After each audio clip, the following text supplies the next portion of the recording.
La Lancia Y 2024 dans les rues de Milan en pleine journée et en faisant semblant de tourner un clip publicitaire afin que personne ne la rate. Vous n'avez pas pu la louper, les photos ont fait le tour du monde.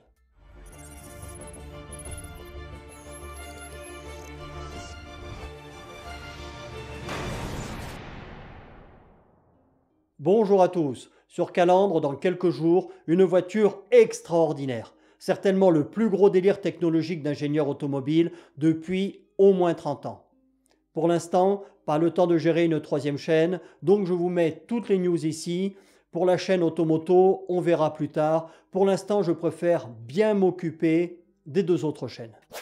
Normalement, vous n'avez pas pu passer à côté, tout le monde ne parle que de ça depuis avant-hier. Oh bon! La Lancia Ypsilon 2024.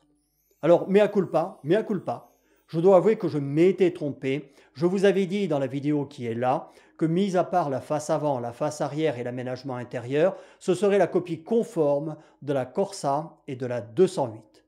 Et effectivement, je me suis trompé. Ce que certains d'entre vous, plus perspicaces et mieux informés que moi, m'avaient dit dans les commentaires de l'autre vidéo. Et ils avaient raison. Effectivement, ce très joli bleu, je pense qu'il n'existe pas chez Opel ou Peugeot. Sinon, bah oui, bien sûr, c'est la photocopie des deux autres et elle sort de la même usine.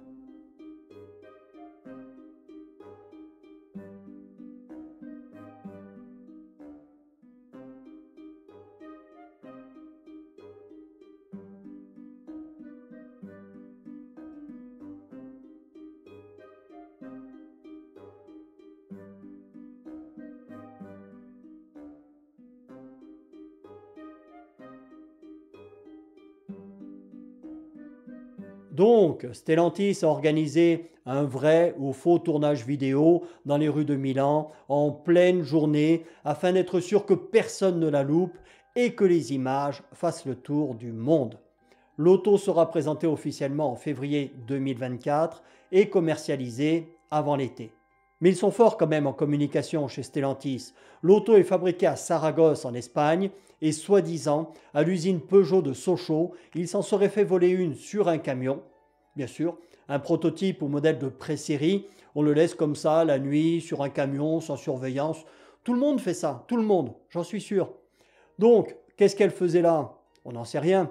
Toujours est-il qu'elle a fini dans un canal à Montbéliard, près de l'usine, là encore avec un repêchage en plein jour, sans aucune bâche, pour protéger ce prototype, afin que personne ne rate la photo qui allait faire le buzz.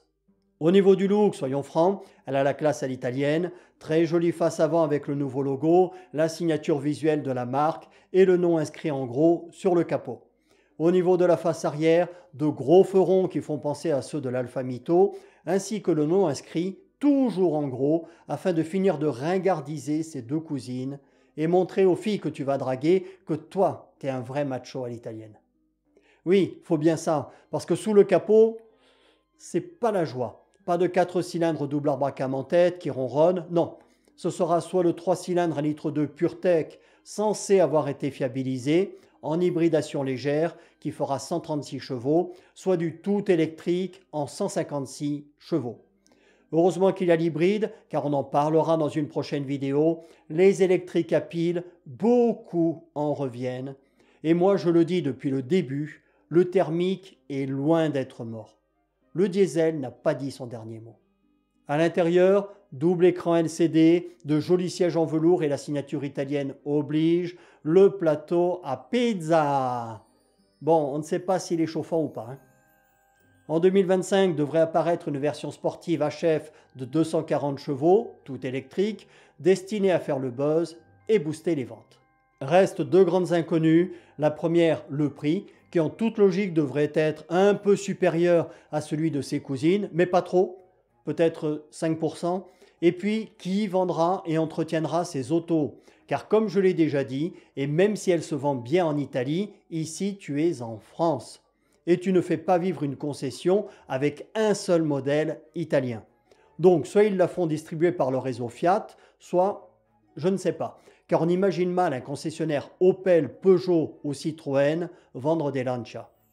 Chez Fiat, eux, ils s'en fichent. Ils font déjà Jeep et Alfa, donc une marque de plus ou de moins, ça ne change rien pour eux. Dans quelques jours, ma nouvelle vidéo sur Calandre, dès qu'elle est en ligne, je vous la mets là.